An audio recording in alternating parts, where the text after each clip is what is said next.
Hey everybody! How you doing out there? Day 4 of this thing.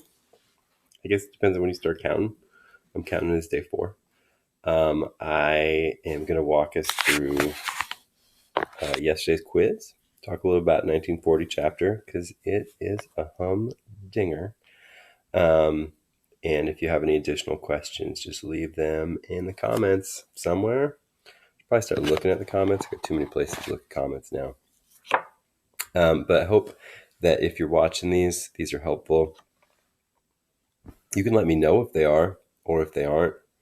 I'll take criticism because if they're not helpful or if nobody's watching them, then I probably don't need to make like 15-minute long videos.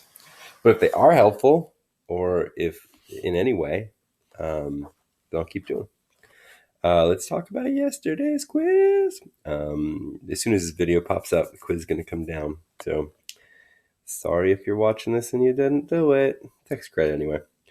How long has it been since Nell last saw Sula? It's been 3 years. They haven't seen each other since Nell walked in on Sula with Jude. At least that's what we're left to believe. I had my book open on the right page, and now it's not open on the right page. Where are you? Where are you? Chapter 1940. But it says it 1, 2, 3, third paragraph, first sentence, page 138, first page of the chapter. The first time in 3 years, she would be looking at the stemmed rose that hung over the eye of her enemy. One thing I haven't talked a lot about is the birthmark that Sula has over her right eye.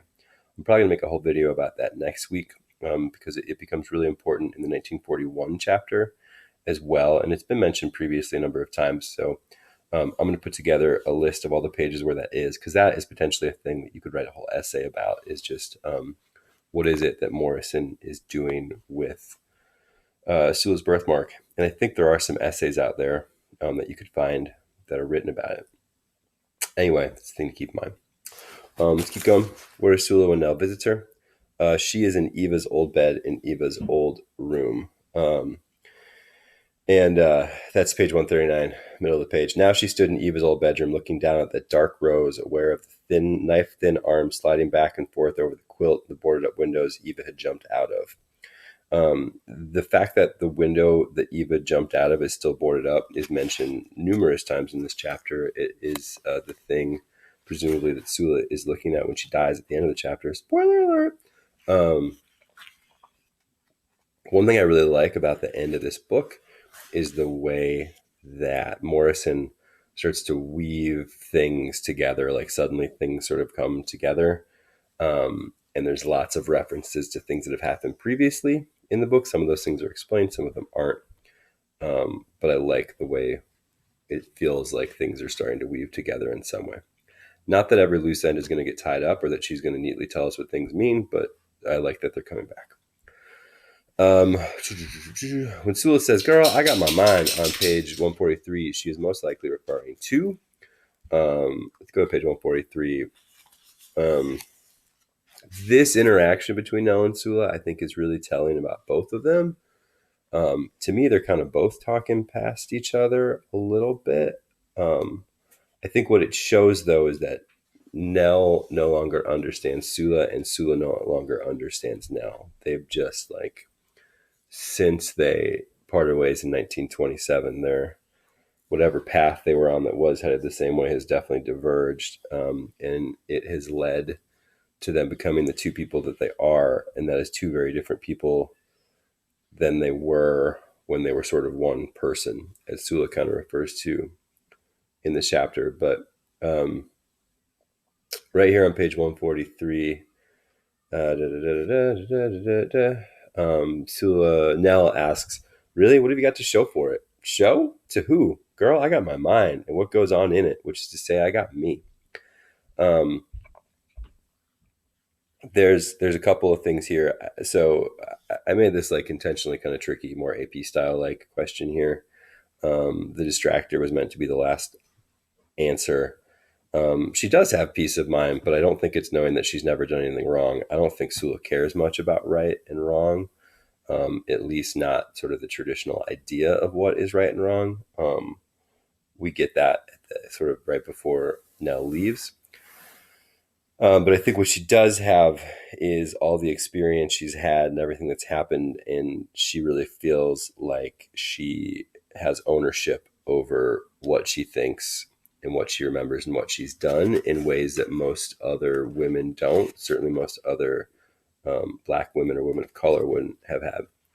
I think this is also kind of to me is a throwback to page 28. Um, there's that moment when Nell gets back from the trip with her mom to go to basically what was her like great grandmother's funeral, and she there's that moment where she's looking in the mirror and she says, "I'm me." She whispered, "Me. I'm me. I'm not their daughter. I'm not Nell. I'm me, me, me. I want to be wonderful. Oh, Jesus, make me wonderful." When she says those things, um, I think the interesting contrast here is this is Nell saying these things. This is what Nell wanted for her life. And in a lot of ways, I think this connects more to the way Sula has lived her life. Like Sula has done this. Nell has not. Nell has allowed herself to be defined by Jude, by her children, by all sorts of other things. But Sula has been out there in the world doing what she wants to do, only beholden to herself. And there's something to be said for that, I think, in the end, whether you like Sula or not, or you agree with Sula or not. I think one thing you cannot take away from her is she I think she kind of adopted this principle that Nell talks about, and she's lived it, and she stuck to it. So again, judge her all you want, but I think there's something to be said for that. On page 149, when Sula remembers Shadrach saying always, what do you think? How do you think this should be interpreted? So 149, it kind of starts page 148, this quote, but it was as though for the first time she was completely alone where she had always wanted to be, free of the possibility of distraction. It would be here, only here, held by this blind window high above the elm tree, that she might draw her legs up to her chest, close her eyes, put her thumb in her mouth, and float over and down the tunnels, just missing the dark walls, down, down, until she met a rain scent and would know the water was near, and she would curl into its soft heaviness, and it would envelop her, carry her, and wash her tired flesh always. Always. Who said that? She tried hard to think. Who was it that had promised her a sleep of water always? The effort to recall was too great. It loosened a knot in her chest that turned her thoughts again to the pain. So I think you could actually argue that the last answer is the correct answer here. But I think I was thinking of it more that she was always going to have this memory of Chicken Little, like that, the water of that day, which is a symbol of Chicken Little's death, would always be with her. At the same time, the imagery that Morrison uses on this page, starting at the bottom, page 148 to page 149, I like the way it kind of, as Sula is dying, the imagery that we get is actually that of somebody being born. There's this idea of rebirth. There's this idea of like cleansing through the water as well, which is an interesting way to think. And I think this image of water at her death is also interesting, considering how Plum died, how her mother died, and I think how she thought she could end up dying because of Eva, although she says to us that she wasn't really afraid of that happening. But all that to me is like the contrast of her death with Hannah's death and Plum's death, the fire. Even though she doesn't die in water, this imagery of water that comes to her as she's dying, I think is really interesting, and something that you could write about in an essay. Anyway, that's me talking through this chapter. If you got more questions about what happens in here, shoot them to me. I'll probably do any questions anybody has next week about the book and try to go through and answer as many as I can. I'll probably collect those early next week. So start to gather those up, and I will make sure I have a place for those to go. Anyway, I hope this is a little bit helpful. Again, some of these, especially that last one, like if you put the correct answer I put here was the memory of Chicken Little's death. But I think that you could argue that it's the last one too. So if you put either of these last two, I will give you that answer correct there. But it is not either of these. All right. I hope that was helpful again.